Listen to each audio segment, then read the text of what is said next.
Assalamualaikum warahmatullahi wabarakatuh. Halo anak-anak semua. Hari ini kita akan belajar tema 9, subtema 2, pembelajaran ketiga dengan muatan bahasa Indonesia, PPKN, dan IPS. Sebelum mulai belajar, kita berdoa terlebih dahulu ya. Berdoa dimulai.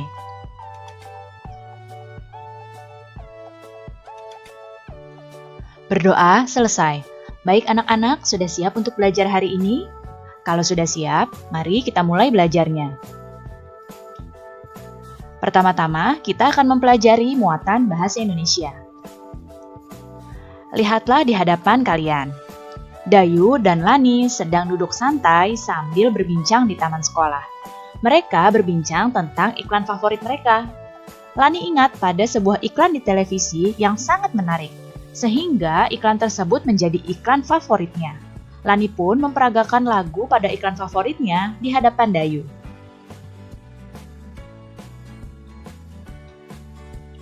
Agar dapat diingat oleh konsumen, suatu iklan haruslah menarik. Tahukah kamu apa saja ciri-ciri bahasa iklan yang menarik? Berikut ini adalah ciri-ciri bahasa iklan yang menarik. Yang pertama adalah bahasa yang digunakan baik, singkat, jelas, dan padat. Kemudian yang kedua, bahasa bersifat persuasif atau bersifat mengajak. Berikutnya, bahasanya menyampaikan informasi yang ada dari iklan tersebut dan bahasa menunjuk pada sasaran iklan tersebut, yaitu para konsumen. Sekarang kalian lihatlah kedua gambar contoh iklan berikut ini.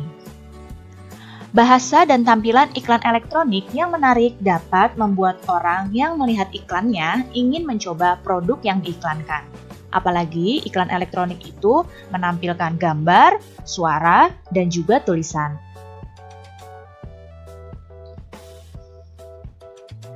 Dalam pembuatan iklan, diperlukan kerjasama antara pembuat iklan dan pemilik produk yang diiklankan.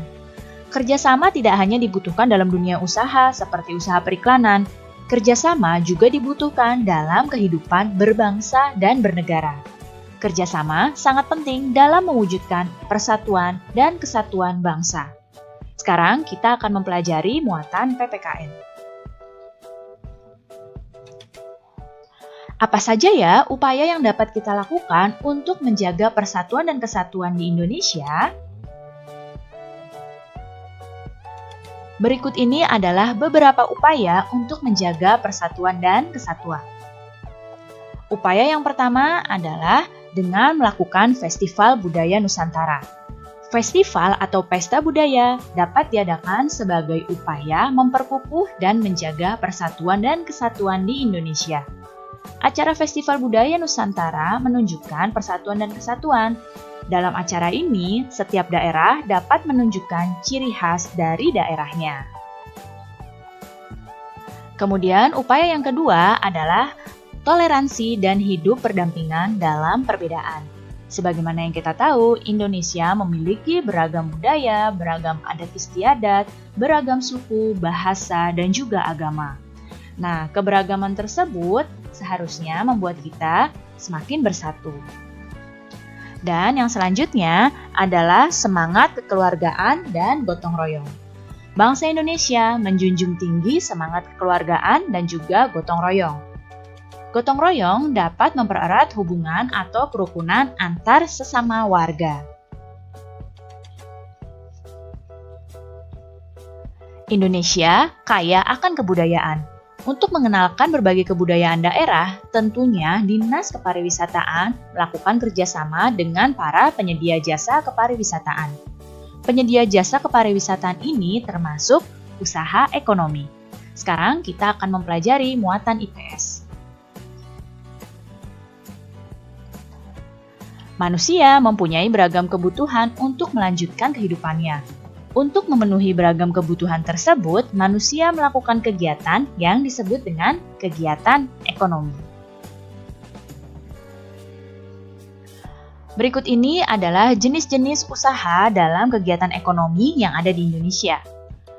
Ada usaha ekonomi di bidang pertanian, perkebunan, peternakan, perikanan, kehutanan, pertambangan, perindustrian, perdagangan, dan juga jasa. Jadi, ini adalah jenis-jenis usaha ekonomi yang ada di Indonesia. Kita akan membahasnya satu persatu. Yang pertama adalah pertanian. Pertanian adalah kegiatan bercocok tanam yang menghasilkan bahan makanan, seperti padi, jagung, dan lain-lain. Usaha pertanian sesuai dengan keadaan alam Indonesia sebagai negara agraris. Kemudian, perkebunan. Perkebunan merupakan usaha pemanfaatan lahan dengan tanaman-tanaman keras. Hasil perkebunan besar biasanya ditujukan untuk ekspor sehingga dapat menghasilkan devisa bagi negara. Kemudian, peternakan. Peternakan adalah usaha memelihara binatang peliharaan yang akan diambil manfaatnya, seperti sapi, ayam, kambing, bebek, atau domba. Nah, hasil dari peternakan antara lain telur, susu, daging, dan juga kulit. Berikutnya adalah perikanan. Perikanan adalah kegiatan pemeliharaan, pembudidayaan, serta penangkapan hasil ikan. Usaha perikanan ini terdiri atas usaha perikanan darat dan juga usaha perikanan laut. Usaha perikanan darat adalah usaha memelihara dan menangkap ikan seperti di sungai, waduk, tambak, atau kolam. Sedangkan usaha perikanan laut yaitu usaha pembudidayaan atau penangkapan hewan-hewan laut. Kemudian kehutanan. Usaha kehutanan dapat dilakukan dengan melakukan pencegahan terhadap penggundulan hutan dan melakukan reboisasi atau peremajaan hutan. Berikutnya, pertambangan. Pertambangan adalah usaha untuk mengolah atau memanfaatkan mineral demi kesejahteraan manusia. Untuk mendapatkannya, perlu dilakukan penggalian atau penambangan. Contoh hasil barang tambang seperti batu bara, emas, timah, dan juga minyak bumi. Berikutnya adalah perindustrian. Industri adalah usaha atau kegiatan untuk mengubah bahan mentah menjadi bahan setengah jadi atau barang jadi. Usaha industri dapat dilakukan oleh perorangan, kelompok, suatu perusahaan, baik itu perusahaan pemerintah maupun swasta. Kemudian, perdagangan. Perdagangan adalah kegiatan yang bertujuan menyalurkan barang dan jasa dari produsen ke konsumen. Barang-barang yang diperdagangkan merupakan hasil-hasil pertanian, peternakan, perikanan, hutan, dan juga barang-barang hasil industri. Dan yang terakhir adalah jasa. Jasa merupakan kegiatan melayani masyarakat di bidang yang tidak berwujud. Bidang yang tidak berwujud ini disebut dengan jasa. Contoh usaha jasa adalah pemandu wisata, kemudian salon, bengkel, asuransi, penjahit, dan lain-lain. Tema 9, subtema 2, pembelajaran keempat, dengan muatan Bahasa Indonesia, PPKN, dan IPS. Lihatlah gambar yang ada di hadapan kalian. Ya, ada gambar seorang anak yang sedang beristirahat. Jadi, pada gambar ini, sepulang sekolah, Udin beristirahat. Dia beristirahat sambil mendengarkan radio. Acara yang Udin dengarkan adalah lagu-lagu daerah. Ketika sedang mendengarkan lagu-lagu daerah, banyak selingan iklan sebagai jeda antar lagu.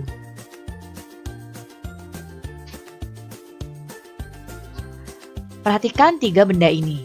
Ada radio, televisi, dan juga komputer. Ketiga benda ini termasuk benda-benda elektronik. Nah, radio, televisi, dan internet ini termasuk dalam sarana dalam penyebaran iklan elektronik. Isi iklan elektronik sangatlah beragam.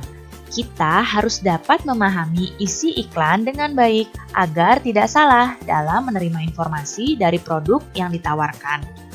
Oleh karena itu, ada banyak jenis iklan elektronik jika dilihat dari segi isinya. Apa sajakah itu? Berikut ini adalah beberapa jenis iklan berdasarkan isinya. Yang pertama adalah iklan politik. Iklan politik ini adalah iklan yang biasanya berkaitan dengan partai politik. Kemudian, iklan pendidikan. Pada iklan pendidikan, di dalamnya terdapat hal-hal yang berkaitan dengan dunia pendidikan. Kemudian, iklan kecantikan. Contoh iklan kecantikan ini adalah iklan sampo, iklan sabun mandi, atau iklan perawatan wajah. Berikutnya adalah iklan kesehatan. Iklan kesehatan ini biasanya menjual produk-produk yang digunakan untuk menjaga kesehatan, seperti iklan obat-obatan. Kemudian iklan makanan dan minuman. Dan juga ada iklan otomotif. Iklan otomotif ini contohnya seperti iklan motor atau iklan mobil.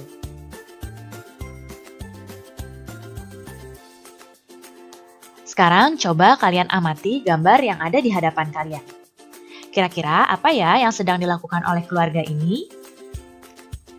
Ya, mereka sedang menghabiskan waktu bersama. Dapat kita lihat sang ibu sedang bermain dengan anak laki-lakinya. Dan sang ayah sedang belajar dengan anak perempuannya. Setiap anggota keluarga di rumah memiliki perbedaan antara satu dengan yang lain. Perbedaan itu seperti perbedaan usia, perbedaan jenis kelamin, perbedaan sifat dan watak, dan lain-lain. Meskipun memiliki perbedaan, kita tetap harus mengembangkan sikap kerukunan di dalam keluarga kita. Sekarang kita akan mempelajari muatan PPKN. Berikut ini adalah sikap yang harus kamu kembangkan untuk menjaga kerukunan di lingkungan rumah. Sikap yang pertama adalah saling menghormati dan menghargai antar anggota keluarga.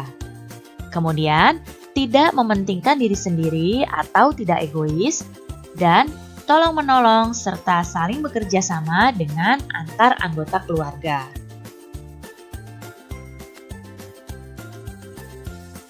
Sikap menjaga kerukunan keluarga dapat dikembangkan dengan cara sering meluangkan waktu bersama. Apa saja ya contoh kegiatan meluangkan waktu bersama tersebut? Contoh yang pertama adalah beribadah bersama-sama. Kemudian contoh meluangkan waktu berikutnya, menonton TV bersama-sama.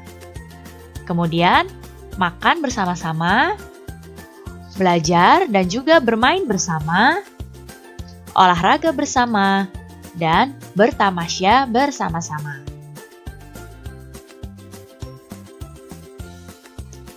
Dengan saling memahami perbedaan dari setiap anggota keluarga, maka hubungan antara anggota keluarga akan menjadi rukun dan terhindar dari konflik. Jika kita sudah terbiasa menjaga kerukunan dari lingkungan rumah, maka kita pun akan terbiasa melakukannya di lingkungan yang lebih luas, seperti lingkungan sekolah dan lingkungan masyarakat. Sekarang, coba kalian amati lagi gambar yang ada di hadapan kalian. Ya, ini ada gambar seorang ibu yang sedang menjaga toko kelontongnya. Masih ingatkah kamu apa jenis usaha ekonomi dari sebuah toko kelontong? Sekarang kita akan mempelajari muatan IPS. Kegiatan ekonomi adalah semua kegiatan usaha di bidang ekonomi yang bertujuan memperoleh penghasilan untuk memenuhi kebutuhan hidup.